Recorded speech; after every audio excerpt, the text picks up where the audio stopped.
is today's word of blessings for you. Leviticus 8:18-21. He then presented the ram for the burnt offering, and Aaron and his sons laid their hands on its head.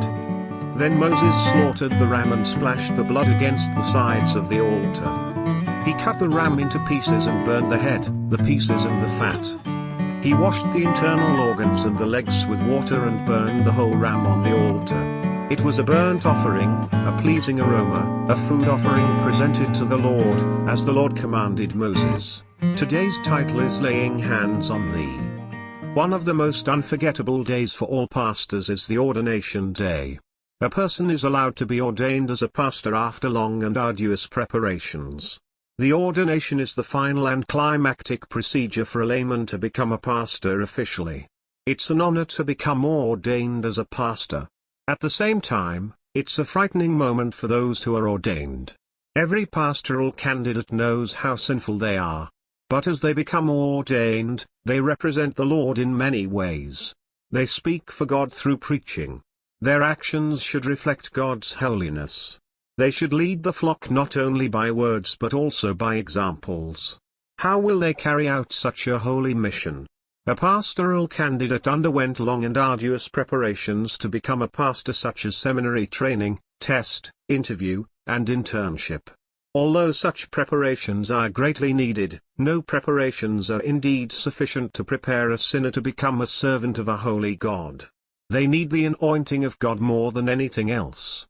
An action that symbolizes such anointing in the ordination of a pastor is laying hands of already ordained people such as pastors and elders.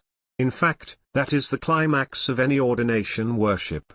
As the seasoned pastors and elders lay their hands on the new pastor, they ask God to forgive their past sins, renew their minds and body, and strengthen them with God's wisdom and power.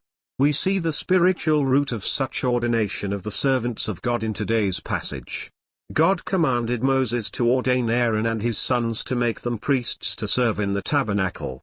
Though this original ordination differs in many ways from today's ordination, we still see the same spiritual laws such as washing, renewing, and sacrifice underlying the ordination procedures. In today's scene, such purification and sacrifice were all performed by the ram. Aaron and his sons just laid their hands on the ram and identify themselves with the ram. They are indeed purified and separated for God through the ram. The ram, of course, is a symbol of Christ who purifies and sanctifies to become acceptable in God's presence. Yes, pastors, as well as priests, are all sinners. Without the blood of the lamb sprinkled upon, no one is fit to be in the presence of God. But with the blood of the lamb poured upon, even the most heinous sinner can be used for the glory of God. We can all be God's servants, whether you are a pastor or a layman.